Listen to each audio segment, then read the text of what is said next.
Shalom saudara, ya apa kabar malam hari ini? Ya, kalau di dalam ilmu psikologi kita tidak harus selalu mengatakan luar biasa kalau hidup kita sedang tidak baik-baik saja. Amin Bapak Ibu. Karena saya percaya bahwa rapuh di hadapan Tuhan itu juga bagian dari kebergantungan kita kepada Tuhan. Amin Bapak Ibu. Jadi tidak selalu untuk mengatakan haleluya, tidak selalu harus mengatakan luar biasa. Karena Allah menilik hati kita satu persatu. Amin Bapak Ibu. Ya, saya sedang mempelajari satu ilmu di mana saya kemudian belajar untuk memperlihatkan vulnerability, kerapuhan saya di hadapan Tuhan. Jika saya lelah, saya bilang Tuhan saya lelah. Jika saya capek, saya akan bilang kepada Tuhan, Tuhan saya capek. Amin Bapak Ibu. Ya, itu bukan berarti kita tidak percaya kepada Tuhan dengan segala kemahakuasaannya. Nah, perkenalkan Bapak Ibu yang belum pernah berjumpa dengan saya, meskipun rasa-rasanya Bapak Ibu wajah saya tidak asing lagi bagi Bapak Ibu. Ada yang belum mengenal saya? Ada yang belum ya? Ya Bapak Ibu, saya Greg, saya 3 tahun yang lalu ditugaskan di Pontianak, Kalimantan Barat. Saya bukan orang teologi ya, tapi saya selalu menjadi pribadi yang rindu untuk dipakai Tuhan, amin. Ya, bukan tentang latar belakang kita, tapi berbicara soal seberapa rindu kita untuk menjadi saluran berkat digunakan oleh Tuhan. Nah, malam hari ini Bapak Ibu, saya mau mengajak kita semua jemaat Tuhan di tempat ini untuk belajar. Saya mempersiapkan ini sebenarnya tidak sedang mempersiapkan untuk Bapak Ibu saja. Tapi saya mempersiapkan ini juga mempersiapkannya bagi diri saya. Saya menghadapi pergumulan yang sangat hebat Bapak Ibu selama 4 bulan. Saya belajar untuk percaya kepada Tuhan bahwa di shall to pass. Saya belajar bahwa di dalam setiap kelemahan-kelemahan kuasa Tuhan akan dinyatakan, amin. Dan selama 4 bulan ini Bapak Ibu, ini adalah kali pertama rasa-rasanya saya kemudian mau menerima, bukan permintaan ya, diberi kesempatan untuk berbagi kebenaran firman Tuhan. Saya bergumul selama 4 bulan dari Januari sampai dengan bulan Mei. Saya mengalami satu penyakit yang membuat saya benar-benar sepenuhnya bergantung kepada PD. Saya mengalami psikosomatis, saya mengalami panic attack, saya mengalami bahkan pernah 3 kali 24 jam tidak pernah memejamkan mata Bapak Ibu. Dalam perjalanan 4 bulan ini Bapak Ibu, saya benar-benar belajar untuk tidak mengandalkan kekuatan saya. Saya belajar untuk berpegang kepada Tuhan. Dan saya percaya bahwa akan ada akhirnya, amin Bapak Ibu. Ya. Nah, malam hari ini Bapak Ibu, kita mau belajar tentang bagaimana menjadi orang Kristen yang dewasa. Dewasa ini, kenapa penting kita belajar bagaimana menjadi orang Kristen yang dewasa? Karena menjadi Kristen tidaklah cukup Bapak Ibu. Buat saya, menjadi orang Kristen tidaklah cukup dalam kehidupan kita. Istilah Kristen pertama kali diperdengarkan dalam Kisah Para Rasul pasal 2 ketika orang-orang berkumpul dimuridkan selama 1 tahun. Untuk pertama kalinya mereka disebut sebagai Kristen. Tapi buat saya, predikat orang percaya atau disebut sebagai orang Kristen tidaklah cukup tanpa diikuti oleh kedewasaan. Amin Bapak Ibu. Ya. Kekristenan itu selalu diidentikan dengan kita rajin beribadah, tapi bukankah begitu banyak orang-orang yang beribadah melukai hati kita Bapak Ibu? Tadi pagi saya sampaikan bahwa saya hampir tidak pernah merasakan penderitaan, sakit hati, kekecewaan dari orang-orang penganut agama yang lain, hampir tidak pernah Bapak Ibu. Justru yang memberikan luka paling dalam, memberikan kekecewaan, memberikan sakit hati adalah orang-orang yang seringkali bersama-sama dengan kita dalam komunitas kekristenan kita. Ya apa iya Bapak Ibu? Ya, dan saya mengalaminya Bapak Ibu. Itu sebabnya malam hari ini saya mau mengatakan kepada kita sekalian bahwa menjadi orang Kristen tidaklah cukup tanpa diikuti dengan kedewasaan. Berbicara tentang dewasa Bapak Ibu, itu adalah sebuah proses yang sangat membutuhkan waktu yang lama. Saudara percaya kepada Tuhan Yesus sebagai Tuhan dan Juru Selamat, saudara memberi diri untuk dibaptis, tidak serta-merta menjadikan saudara menjadi orang yang dewasa. Membutuhkan proses yang panjang Bapak Ibu. Oleh karena itu kedewasaan tidak selalu serta-merta dihubungkan dengan usia kita. Betul Bapak Ibu? Ya, saya 1 tahun yang lalu mengundang seseorang makan siang dan saya bilang, saya mengagumi kamu. Saya mengagumi karakter kamu. Dan saya mau benar-benar mempelajari kehidupan kamu. Padahal orang itu 14 tahun, 10 tahun lebih muda dari saya. Artinya apa Bapak Ibu? Kedewasaan itu tidak selalu berhubungan dengan usia seseorang. Betul? Justru ada orang yang semakin tua, semakin menjadi batu sandungan dalam kehidupan kita. Ada kok, bukan hanya ada, banyak kok Bapak Ibu. Kedewasaan tak pernah berhubungan dengan usia. Kedewasaan tidak pernah berhubungan dengan seberapa lama kita sudah berada di dalam pelayanan. Harusnya, idealnya seperti itu Bapak Ibu. Idealnya kedewasaan adalah sesuatu yang berbanding lurus dengan usia seseorang. Semakin berusia harusnya hikmat, pengertian, akal budi semakin dewasa dimiliki oleh orang itu. Faktanya dalam realita kehidupan kita tidak seperti itu Bapak Ibu. Dan kedewasaan juga tidak berhubungan dengan saudara berlatar belakang pendidikan apa. Saya memiliki teman dengan seabrek titel di belakang dan saya elus dada juga kadang-kadang Bapak Ibu. Ya. Jadi saya ulangi Bapak Ibu, kalau kita berbicara soal kedewasaan itu adalah sebuah long proses. Proses panjang yang kadar dan porsinya sudah dirancang oleh Tuhan di setiap individu kita. Ya, saya ulangi, dirancang menurut kadar dan porsinya Tuhan dalam kehidupan kita. Ada orang yang perjalanan menuju kedewasaannya enak banget kelihatan, jalan santai, jogging. Tapi ada beberapa orang menuju kepada kedewasaan itu tertati-tati merangkak Bapak Ibu. Jatuh bangun untuk menjadi seorang Kristen yang dewasa. Itulah sebabnya kenapa saya mengatakan bahwa kedewasaan dirancang oleh Tuhan perjalanannya menurut porsi dan keadaannya. Setiap orang diberikan perjalanan yang berbeda. Ada yang jalannya mulus, ada yang kerikil, ada yang kubangan, ada yang batu besar untuk menjadi seorang yang dewasa. Mungkin Bapak Ibu mengalaminya, tapi saya mengalaminya Bapak Ibu.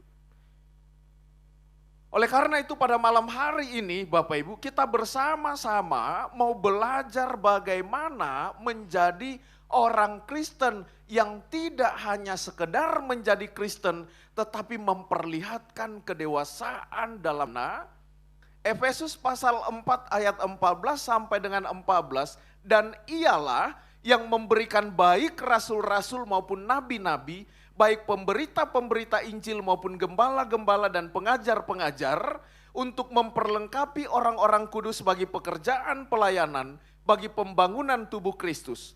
Sampai kita semua telah mencapai kesatuan iman dan pengetahuan yang benar tentang anak Allah, kedewasaan penuh dan tingkat pertumbuhan yang sesuai dengan kepenuhan Kristus, sehingga kita bukan lagi anak-anak yang diombang-ambingkan oleh rupa-rupa angin pengajaran, oleh permainan palsu manusia dalam kelicikan mereka yang menyesatkan. Bapak Ibu, menjadi seorang Kristen yang dewasa yang pertama adalah tertanam dalam komunitas gereja. Tertanam dalam komunitas gereja itu berbicara soal pentingnya ada orang-orang yang memuridkan kita, yang membangun kita, yang membuat kita semakin mengalami transformasi dalam relasi atau komunitas bergereja. Itu sebabnya kenapa Efesus pasal 4 ayat 11 sampai 14 ini mengatakan bahwa kalau kita ingin menjadi Kristen dewasa, kepenuhan kedewasaan, kita perlu memiliki mentor. Kita perlu berakar dan bertumbuh di dalam gereja. Kita perlu memberi diri bagian dari pemuridan bergereja, Bapak Ibu. Gereja dalam bahasa Yunani disebut dengan eklesia. Gereja tidak ada hubungannya dengan gedung, Bapak Ibu. Ya, eklesia adalah sekumpulan orang-orang yang dipanggil dari kegelapan, dimuridkan, diperlengkapi untuk proyek Allah yang jauh lebih besar, yaitu keluar, dipersiapkan keluar, dipanggil keluar untuk menjadi duta kerajaan Allah. Ini mungkin yang begitu banyak jemaat tidak menyadarinya, Bapak Ibu. Ada begitu banyak orang-orang bergereja merasa sangat santai bahwa saya hadir dalam bergereja, it's enough sebagai orang percaya. Padahal Bapak Ibu, eklesia atau bergereja itu adalah dipanggil keluar untuk menjadi duta kerajaan Allah. Kenapa dipanggil keluar? Karena kehidupan kita akan menjadi surat-surat hidup di mana setiap orang yang berjumpa dengan kita tanpa perlu penginjilan, mereka akan mengatakan Tuhannya luar biasa. Amin Bapak Ibu. Jadi bergereja bukan hanya sekedar saya duduk di dalam peribadatan, bergereja bukan hanya sekedar saya menyanyi, saya memuliakan Tuhan, saya berdoa, saya memberi persembahan. Bukan, saudara. Bergereja, seseorang harus membangun visinya secara pribadi bahwa kita sedang menjalankan amanat agung kehendak Allah untuk dipersiapkan keluar menjadi duta kerajaan Allah. Gak usah jauh-jauh Bapak Ibu. Di keluarga kita sajalah dulu ya. Saya seringkali menjumpai orang-orang kalau pergi ke gereja berselisih paham hanya karena satunya masih berdandan, yang satu sudah siap mau berangkat. Ya apa iya Bapak Ibu? Ya. Saya pernah melihat juga orang baru pulang gereja sudah mulai bertengkar, belum sampai di rumah. Ya. Jadi menjadi orang Kristen yang dewasa yang pertama Bapak Ibu, pentingnya bertumbuh tertanam di dalam komunitas yang disebut dengan gereja. Buat saya Bapak Ibu, gereja itu bukan hanya sekedar tempat beribadah, bukan. Gereja adalah komunitas di mana saya menemukan panggilan dan visi Allah dalam hidup saya. Bukan hanya sekedar saya ke gereja karena saya ingin dipuaskan, saya ingin diberkati, saya ingin menikmati kelegaan, saya ingin membawa beban saya, bukan saudara. Saudara datang di gereja, benar-benar memberi diri, menemukan kehendak Allah untuk panggilan kita. Nah, Bapak Ibu yang dikasihi oleh Tuhan, faktanya adalah bergereja itu seringkali juga menjadi batu sandungan dalam hidup kita. Itu sebabnya kenapa setiap orang penting berkomitmen untuk bertumbuh menjadi pribadi yang dewasa. Kenapa Bapak Ibu? Saya berkunjung ke beberapa gereja, mungkin sudah lebih 1000 gereja saya kunjungi Bapak Ibu. Selama 15 tahun. Dan tidak ada satupun gereja yang tidak berkelahi. Halo? Ya, Bapak Ibu bersama dengan saya lihat wajah Bapak Ibu tegang-tegang nih Bapak Ibu. Ya, halo? Ya. Saya menemukan begitu banyak gereja yang berkonflik, Bapak Ibu. Kalau Bapak Ibu pergi gereja karena Bapak Ibu merasa ingin menemukan orang-orang yang sempurna di gereja, rasa-rasanya salah Bapak Ibu. Karena semua orang yang sedang berada di gereja sedang berjuang untuk menjadi lebih baik. Ya, nobody is perfect Bapak Ibu. Saya bergereja karena saya tahu saya sakit, saudara. Ya. Saya bergereja karena saya tahu saya tidak sempurna. Saya sedang berjuang untuk menjadi manusia yang lebih baik. Saya sedang berjuang menemukan panggilan Tuhan atas hidup saya. Pertama kalinya 2 tahun yang lalu saya bergereja di sini dan ada tagline di tembok di sana Bapak Ibu. Tapi sudah ditutup dengan cat, mungkin bisa ditampilkan di depan. Ya, Bapak Ibu, satu hal yang membuat saya benar-benar terkesima dengan tagline ini Bapak Ibu. Gereja bukanlah tempat untuk orang sempurna, namun disempurnakan oleh kuasa Injil dan kasih karunia Kristus.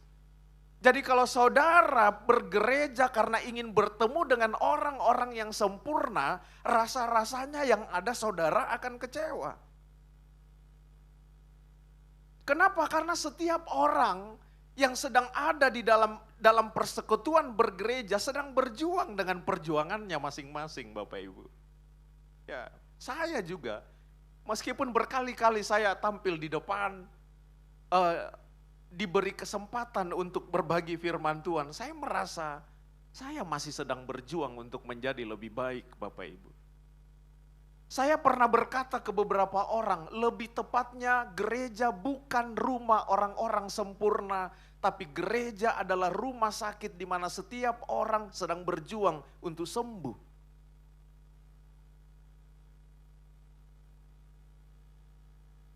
Gak ada orang-orang sempurna di dalam gereja Bapak Ibu. Yang menyempurnakan itu adalah pengenalan kita yang benar akan Injil Kristus. Amin Bapak Ibu. Itu sebabnya kalau kita ingin menjadi orang Kristen yang dewasa, terpautlah dalam komunitas yang bertumbuh, yang membuat iman kita berakar. Nah, Bapak Ibu, dalam konteks kehidupan bergereja, saya menemukan begitu banyak jemaat Tuhan yang egois, bukan di sini, tapi mungkin saja juga ada, Bapak Ibu. Ya. Egois itu dalam artian kita datang bergereja karena kita punya kepentingan. Ya, saya datang bergereja karena saya punya persoalan, saya datang bergereja karena saya punya pergumulan, saya datang ke gereja karena saya punya beban yang berat. Nothing wrong, gak ada yang salah dengan itu Bapak Ibu. Tapi ada satu hal yang seringkali kita lupa dalam kehidupan bergereja ketika kita berakar, ketika kita bertumbuh. Ada satu yang kita lupa Bapak Ibu.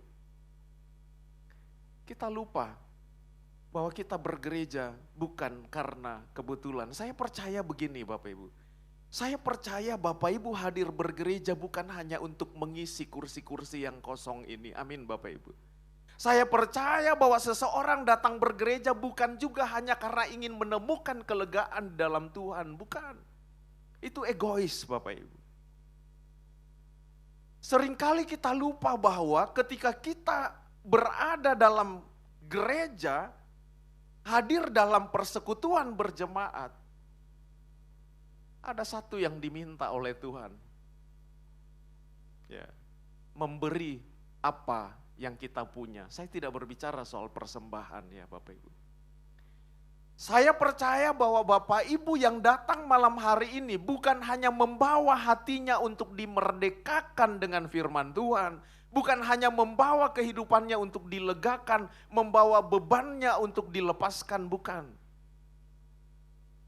Saya percaya Bapak Ibu datang membawa sesuatu di hadapan Tuhan. Apa itu? Pengetahuan. Apa itu? Panggilan Bapak Ibu.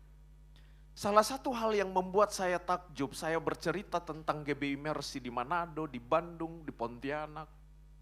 Bagaimana saya melihat volunteer Bapak Ibu. Ya, volunteer yang benar-benar hidup dalam unity, kesatuan hati untuk melayani orang-orang yang datang. Kalau Bapak Ibu tidak punya talenta dan panggilan untuk berkhotbah, no problem Bapak Ibu. Bapak Ibu yang tidak memiliki suara yang cukup baik, no problem. Bapak Ibu tidak bisa menjadi seorang singers, Bapak Ibu tidak bisa menjadi worship leader, no problem. Saudara yang tidak bisa menari seperti pemain tamborin, no problem. Tapi saya percaya Bapak Ibu, tidak ada satupun Bapak Ibu yang hadir malam hari ini datang dengan kosong. Bapak Ibu punya sesuatu yang bisa dikontribusikan di dalam pelayanan. Amin Bapak Ibu. Ya. Jadi bertumbuh menjadi orang Kristen yang dewasa bukan hanya menjadi seorang jemaat yang egois Bapak Ibu. Bapak Ibu bisa bayangkan kalau setiap Bapak Ibu datang kepada pemimpin gereja dan mengatakan, boleh enggak saya punya keahlian seperti ini. Makanya saya seringkali bertanya, di gereja ada polisi enggak? Saya baru tahu kalau WL kita Pak Polisi ya. Iya. Di gereja ada polisi enggak Bapak Ibu? Di gereja ada bidan enggak? Di gereja ada perawat enggak? Di gereja ada guru enggak? Di gereja ada orang elektro enggak? Orang listrik enggak? Kenapa saya sering bertanya seperti itu Bapak Ibu? Karena saya percaya satu hal yang saya yakini bahwa gereja yang sehat itu tidak berbicara tentang tabungannya besar, bukan. Gereja yang sehat adalah gereja yang everybody functioning well. Setiap jemaatnya berfungsi dengan baik. Berfungsi dengan baik itu bukan hanya berbicara tentang hal-hal yang dilakukan di atas podium ini, bukan Bapak Ibu. Berfungsi dengan baik bukan hanya berbicara kepada mereka yang sedang bermain musik, bukan. Berfungsi dengan baik ketika kita menemukan potensi kita dan kita datang kepada gereja dan mengatakan ada sesuatu yang bisa saya lakukan enggak? Ibu-ibu yang jago make up, mintalah kepada gereja untuk demo make up Bapak Ibu. Ya, supaya ketika bergereja semua make upnya minimalis. Semua sama Bapak Ibu. Ya. Bagian dari pelayanan. Halo? Halo Bapak Ibu? Masih dengarkan saya? Ya. Bapak Ibu yang berprofesi sebagai polisi, datanglah kepada gereja dan katakan, boleh enggak memberikan mic, memberikan podium, saya ingin sosialisasi tentang berlalu lintas. Ya, jadi Pak Polisi bukan hanya melayani sebagai worship leader, bukan Bapak Ibu. Pelayanan perlu diartikan dalam konteks holistik yang lebih besar, Bapak Ibu.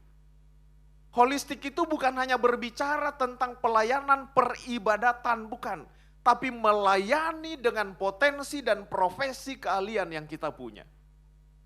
Betapa kayanya GBI Mercy dengan program-programnya kalau setiap orang mengantrikan dirinya dan mengatakan, boleh enggak saya lakukan ini? Amin Bapak Ibu. Iya. Orang Popo bilang kotra kosong kawan. Gak ada satupun orang yang benar-benar kosong Bapak Ibu. Amin. Iya.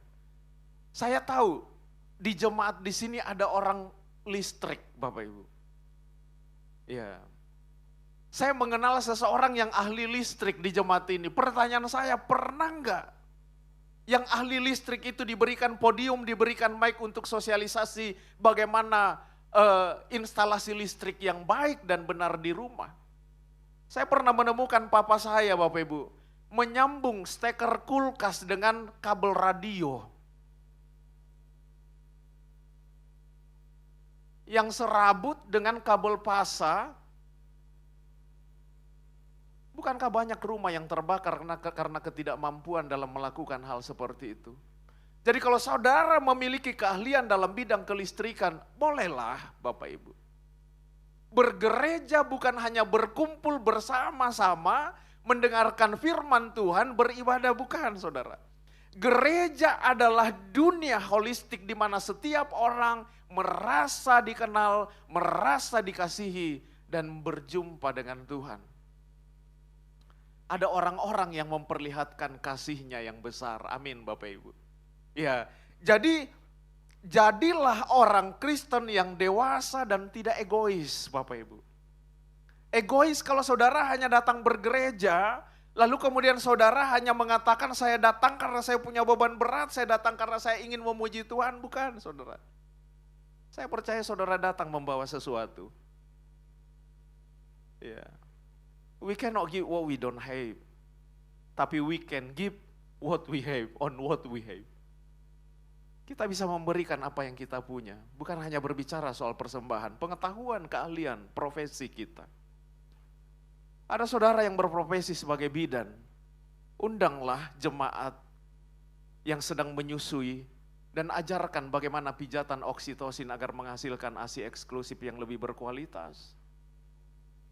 Jadi bayangkan Bapak Ibu kalau komunitas bergereja kita tertanam, berakar, bertumbuh dan memperlihatkan saling mengasihi. Saya percaya kita merasa dikasihi, amin Bapak Ibu. Saya percaya kita akan menjadi seorang Kristen yang dewasa Bapak Ibu. Jangan menjadi batu sandungan di dalam pelayanan. Kalau tidak bisa memberikan apa-apa, setidaknya jangan membuat apa-apa Bapak Ibu ya. Kalau saudara tidak bisa memberikan apa-apa, setidaknya jangan membuat masalah lah. Halo? Ya. Saya tahu di gereja itu seringkali menjadi gudangnya masalah Bapak Ibu. Ya. Gudangnya konflik. Banyak sekali persoalan-persoalan yang terjadi di dalam gereja. Jadi yang pertama Bapak Ibu menjadi orang Kristen yang dewasa adalah tertanam, berakar, bertumbuh, dan juga berkontribusi di dalam pelayanan. Yang kedua Bapak Ibu, bagaimana menjadi orang Kristen yang dewasa? Yang kedua adalah dewasa di dalam iman.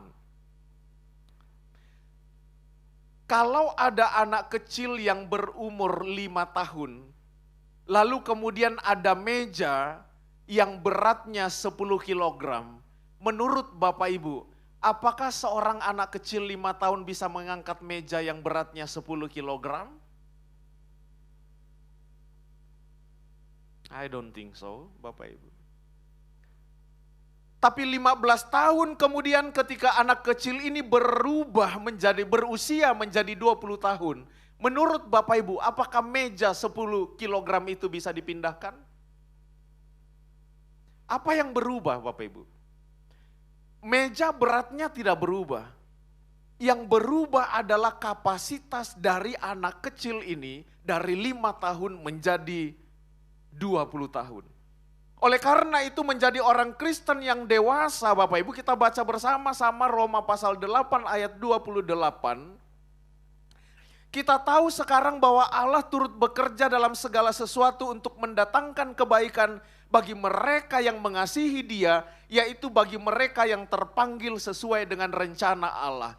Dewasa dalam iman bukanlah meminta Tuhan untuk menyingkirkan persoalan-persoalan kita, bukan.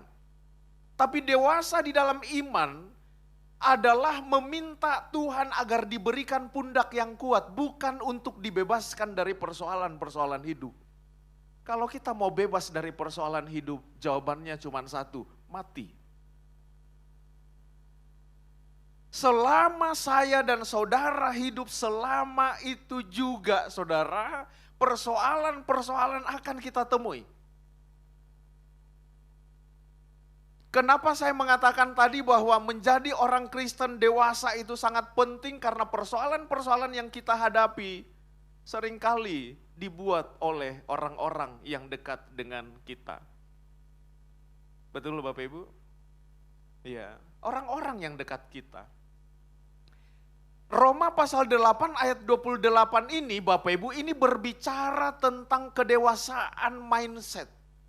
Bagaimana merespon persoalan-persoalan, bukan meminta Allah untuk menyingkirkan persoalan-persoalan hidup, tapi meminta Tuhan diberikan pundak yang kuat. Orang dewasa iman Bapak Ibu, itu selalu berpikir bahwa persoalan-persoalan hidup adalah kesempatan untuk mengenal karakter dan kemampuan Allah. Amin Bapak Ibu. Bapak Ibu harus memiliki pengalaman dengan Tuhan. Kalau Bapak Ibu ingin menjadi orang Kristen yang dewasa dalam iman, Bapak Ibu harus berpengalaman dengan Tuhan. Amin Bapak Ibu. Jadi bukan orang Kristen yang hanya sekedar menikmati peribadatan, datang bergereja, bukan. Saudara, kejar pengalaman dengan Tuhan. Saya berpengalaman dengan Tuhan tahun 98. Ketika saya bisa kembali ke dalam tubuh saya yang sudah divonis mati Bapak Ibu. 1 jam lebih, kalau hari itu saya disuntik formalin, saya tidak akan berdiri sekarang di sini Bapak Ibu. Pengalaman iman bersama dengan Tuhan. 5 tahun yang lalu Bapak Ibu saya menjalani 2 kali operasi pengangkatan tumor. 3 gelas aqua kalau nggak salah, atau 4, saya lupa Bapak Ibu. Ada 8 sayatan di tubuh saya dan untuk mengeluarkan beberapa tumor. 9 hari kemudian saya menjalani operasi jantung, ablasi solder jantung di sebuah rumah sakit besar. Bapak Ibu, saya merasa saya tidak akan panjang umur waktu itu. 1 malam sebelum operasi saya benar-benar, Tuhan, saya besok bisa bangun enggak? Waktu saya operasi jantung Bapak Ibu, operasi tumor saya bius total. Operasi jantung yang dibius cuman sebagian ke bawah, karena pembedahannya itu dilakukan lewat paha. Saya lahir dengan 2 saluran listrik di jantung dari kecil. Jadi kalau ada orang yang memberikan kabar buruk, ada orang yang mengagetkan saya, baju saya itu bisa goyang Bapak Ibu. Ya, denyutnya bisa 2-3 kali lipat, lebih cepat beat per menit.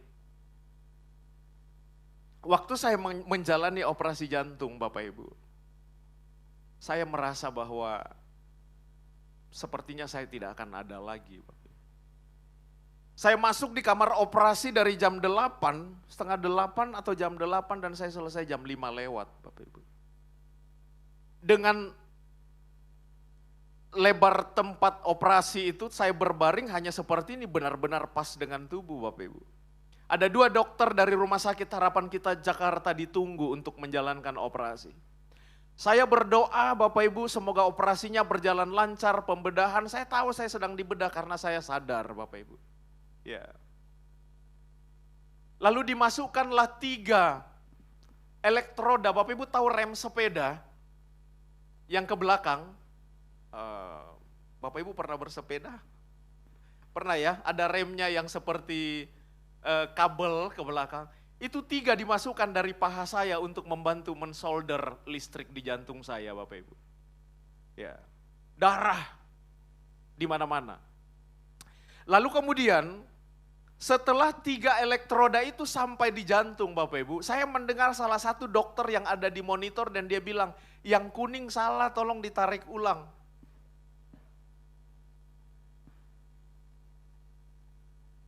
Bukan hanya itu Bapak Ibu Saudara, jam 12 dokter datang dan dia bilang, Pak kami makan dulu ya. Bapak Ibu, luar biasa. Mungkin kalau waktu itu saya punya TikTok akan viral itu Bapak Ibu. Bahwa saya ditinggalkan dalam kondisi telanjang di meja operasi dengan 3 elektroda di dalam tubuh. Dan mereka bilang, izin Pak makan dulu.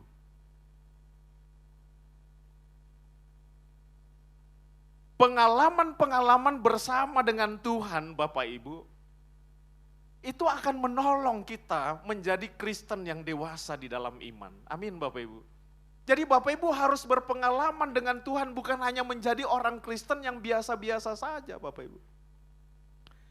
Terakhir jantung saya kambuh, saya kemudian masuk di ICU di Rumah Sakit Mitra Medika Pontianak. Bapak Ibu, saya mengurus ahli waris lah.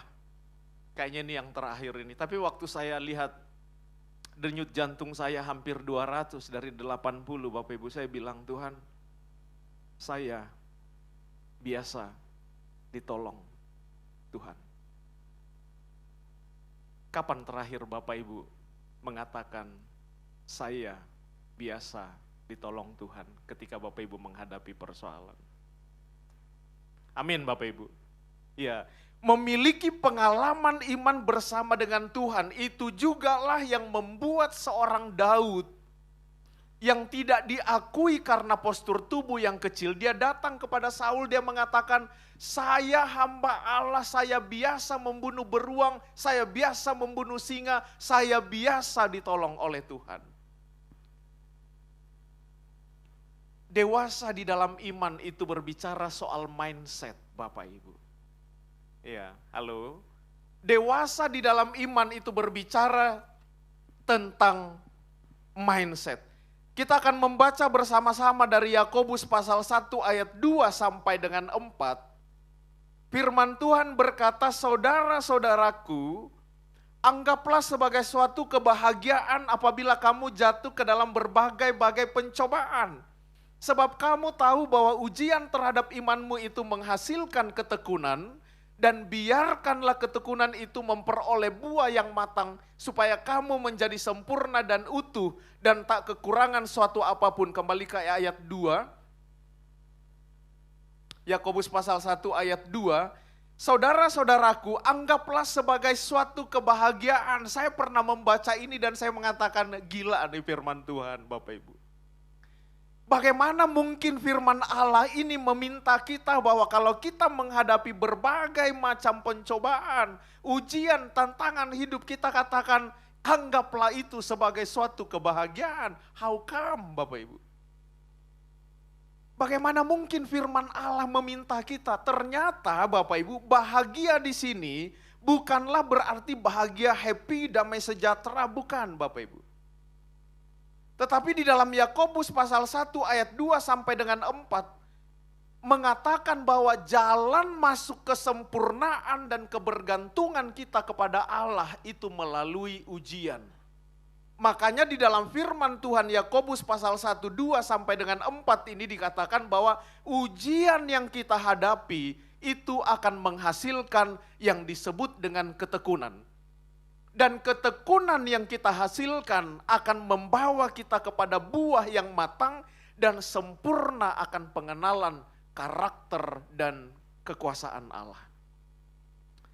Jadi Bapak Ibu, kalau Bapak Ibu menghadapi persoalan-persoalan hidup, dewasalah dalam iman. Gampang saja saya mengatakan seperti itu. Tapi prakteknya mungkin susah Bapak Ibu. Dewasa dalam iman berterima kasih untuk pergumulan ini. Kalau saudara dan saya masih diizinkan untuk menghadapi pergumulan-pergumulan hidup, tantangan-tantangan hidup, persoalan-persoalan hidup, itu berarti Tuhan masih merendah hidup saya dan saudara. Itu berarti proyek Allah belum selesai dalam hidup saya dan saudara. Amin Bapak Ibu.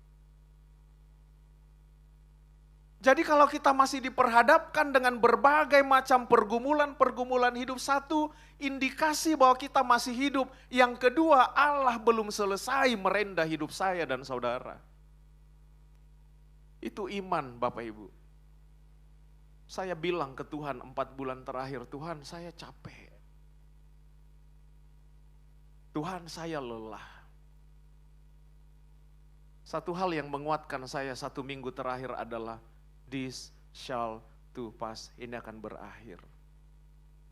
Bahwa pergumulan-pergumulan yang kita hadapi akan menjadi kesaksian hidup yang memberkati orang lain bahwa kita punya Tuhan yang besar. Amin Bapak Ibu. Itu dewasa dalam iman Bapak Ibu. Yang ketiga, sebelum yang ketiga itu sebabnya Bapak Ibu, Rasul Paulus dalam perjalanan pelayanannya mengatakan bahwa dia berbahagia, dia mengizinkan duri ada di dalam dagingnya. Kenapa Bapak Ibu? Karena dengan begitu, dalam kelemahanlah kuasa Tuhan dinyatakan sempurna.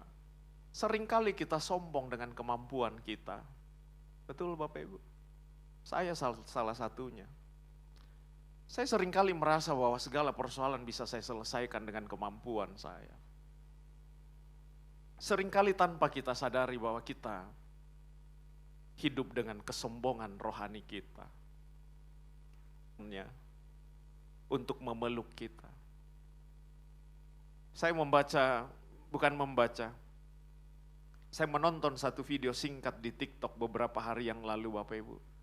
Dan membuat saya bersila melipat tangan dan kemudian berdoa. Saya bilang, Tuhan ampuni saya.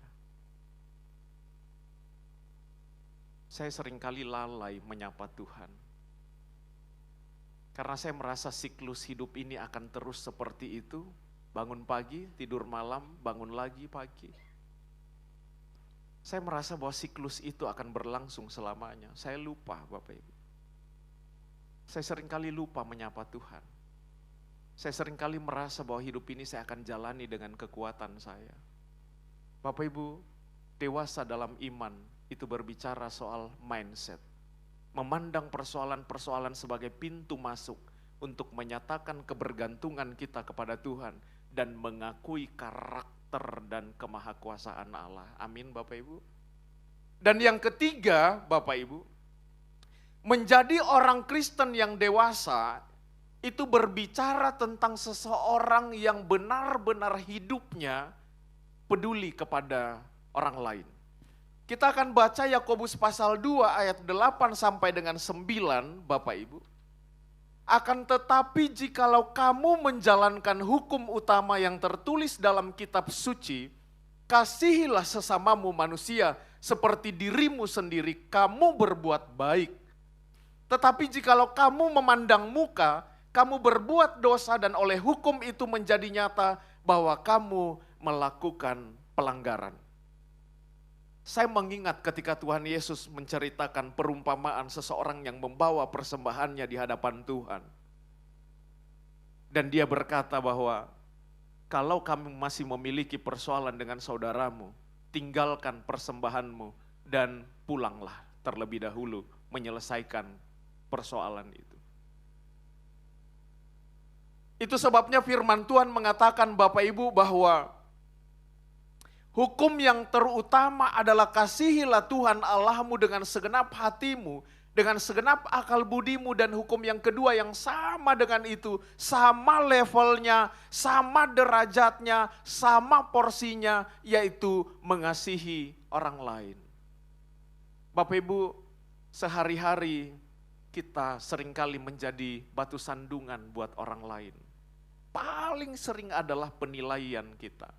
Paling sering adalah perkataan kita. Sepasang suami istri melewati sekumpulan orang-orang yang sedang duduk di pinggir jalan, Bapak Ibu. Orang tua, suami istri, oma dan opa. Mereka membawa seekor kuda, berjalan bersama-sama. Si opa memegang satu, lalu kemudian si oma memegang satu. Mereka bertiga berjalan bersama dengan kuda. Ketika mereka melihat sekumpulan orang-orang, ketika sekumpulan orang-orang melihat dua lansia ini sedang menggiring kuda, seekor kuda, mereka bilang, pasangan bodoh punya kuda kok nggak ditunggangi. Ketika pasangan ini mendengar bahwa orang memperguncingkan mereka, menggosipkan mereka bahwa mereka adalah pasangan yang bodoh karena punya kuda tapi nggak ditunggangi. Besoknya Bapak Ibu, sang suami mengatakan, Oma yang naik kuda ini, opa yang jalan. Waktu melewati segerombolan orang, sekumpulan orang, orang itu jalan. Halo, Bapak Ibu mengikuti cerita saya? Ya. Lalu kemudian karena mendengarkan itu keesokan harinya mereka terbeban dan keduanya naik di atas kuda. Waktu lewat sekumpulan orang itu mengatakan kembali, enggak kasihan sama kudanya. Bapak Ibu, sadarkah bahwa perkataan-perkataan kita seringkali melukai hati orang lain? Seringkali kita tidak menyadari bahwa asumsi liar kita, penilaian-penilaian kita, itu seringkali melukai. Perkataan kita itu sama seperti pedang loh Bapak Ibu. Halo? Saya rasanya lebih baik ditempeleng daripada dihina dengan kata-kata loh Bapak Ibu. Satu kalimat yang paling membekas dari guru saya di SD, Bapak Ibu, kayaknya saya harus diobati untuk menghilangkan trauma. Bapak Ibu, saya mengingat seorang guru saya di SD kelas 4, kami diminta untuk menghafal perkalian.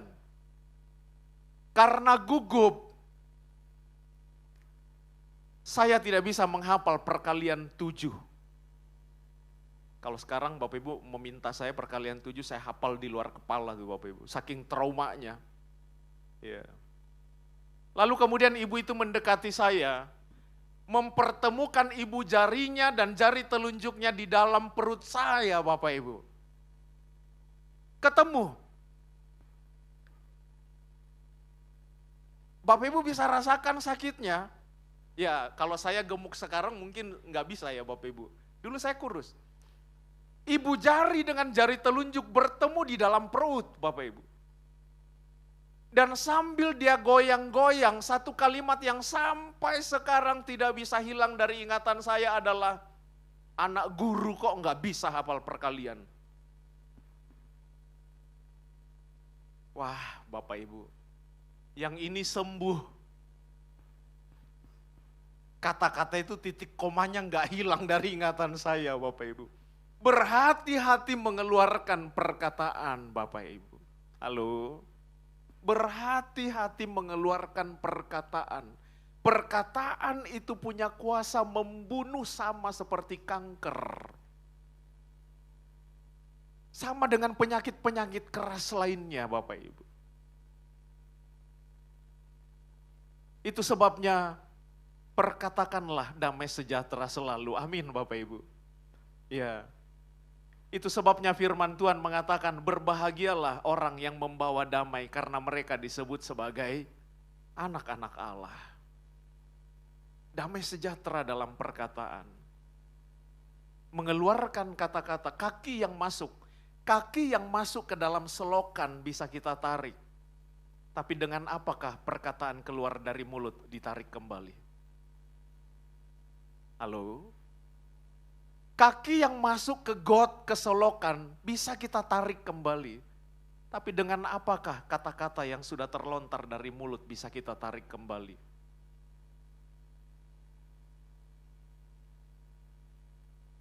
Saya seringkali menemukan orang-orang yang berkarakter ular di dalam gereja, Bapak Ibu. Saya seringkali menemukan orang-orang yang berkarakter kodok di dalam gereja. Mungkin Bapak Ibu tanya, ini dunia perbinatangan apa lagi ini? Ya, Bapak Ibu, rata-rata ular yang berbisa itu jarang sekali dia menunggu mangsanya Bapak Ibu. Dia hanya menancapkan bisanya lalu kemudian pergi lagi. Bukankah di gereja banyak yang seperti itu? Orang sudah menyepakati program A, dia langsung ke orang lain, dia bilang, saya sih enggak setuju itu. Enggak hanya sampai di situ, dia berpindah lagi Bapak Ibu. Saya enggak terlalu yakin dengan apa yang diusulkan oleh Bapak itu. Pindah terus Bapak Ibu.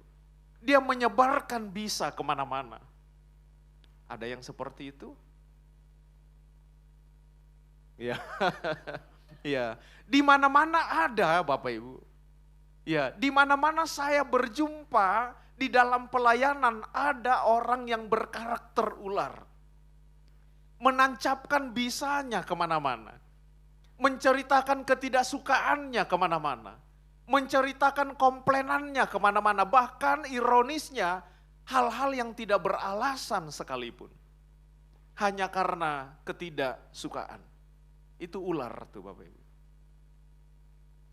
Kodok. Ya, saya baru saja makan suike tadi Bapak Ibu. Ya, enak sekali ya kodok di Singkawang ya. Ya. Bapak Ibu, karakter kodok ini juga sering kali saya temukan di dalam pelayanan. Banyak Bapak Ibu. Acaranya sudah kodok itu, bunyi kalau hujan sudah selesai.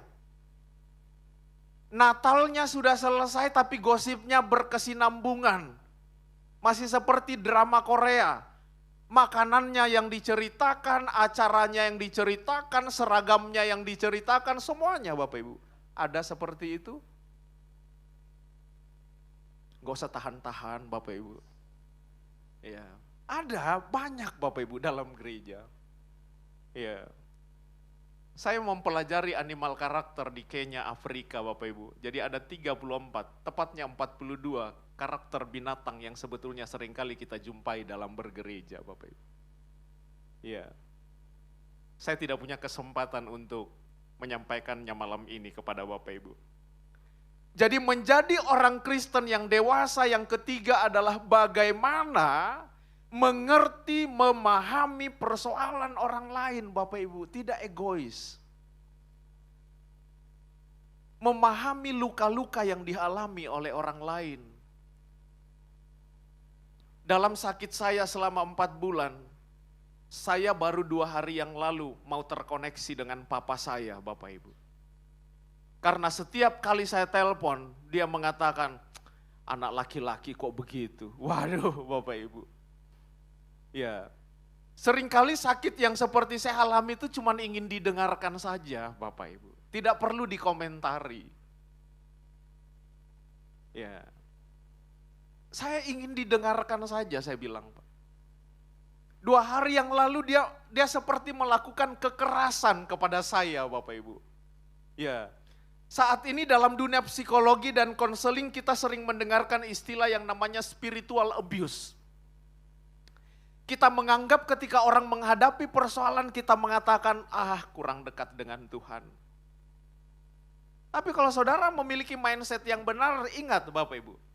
Hanya orang-orang yang dikasihi Allah, yang disesah dengan pergumulan supaya apa? Supaya semakin mengenal karakter dan kekuatan Allah. Amin Bapak Ibu. Mindset saya ubah. Tuhan terima kasih untuk 4 bulan ini. Saya tidak tahu ujungnya akan seperti apa, tapi saya mau belajar untuk berterima kasih. Bapak Ibu, di penghujung khotbah ini, saya mau sampaikan bahwa menjadi orang Kristen yang dewasa, yang pertama, tertanam, berakar, committed to the local church, nikmati bersekutu bersama dengan orang-orang percaya di gereja Bapak Ibu. Berkontribusilah di dalam pelayanan. Tidak egois hanya sekedar ingin mendapatkan berkat, ingin pergumulannya merasakan kelegaan atas pergumulan, bukan. Kenali diri Bapak Ibu, apa yang Bapak Ibu punya untuk diberikan dalam pelayanan. Yang kedua adalah dewasa di dalam iman. Milikilah mindset bahwa Allah turut bekerja dalam segala keadaan untuk mendatangkan kebaikan. Amin Bapak Ibu. Ya. Meyakini bahwa Allah turut bekerja dalam segala keadaan untuk mengenal karakter dan kemampuan Allah. Kenapa hidup kita harus pahit? Supaya kita merasakan bagaimana manisnya penyertaan Tuhan. Amin Bapak Ibu. Kenapa kita perlu menghadapi badai? Karena dengan iman kita percaya ada pelangi yang disiapkan oleh Tuhan. Amin Bapak Ibu. Jadi jangan mengeluh dengan persoalan-persoalan hidup. No problem saudara mengatakan saya lelah, saya capek Tuhan. Tapi minta kepada Tuhan untuk dikuatkan pundaknya Bapak Ibu. Ujian, pencobaan, tantangan hidup adalah melatih iman untuk kuat. Dan satu lagi yang paling penting. Menjadi orang Kristen yang dewasa untuk bergantung sepenuhnya kepada Tuhan. Saya dan saudara membutuhkan Tuhan, amin. Akhir-akhir ini setiap kali saya berdoa, saya bilang Tuhan ampuni saya. Seringkali saya mengandalkan kekuatan saya, teori-teori saya, kemampuan saya. Dan saya lupa bahwa dari jauh Tuhan membuka tangan untuk memeluk dan menyambut saya Bapak Ibu.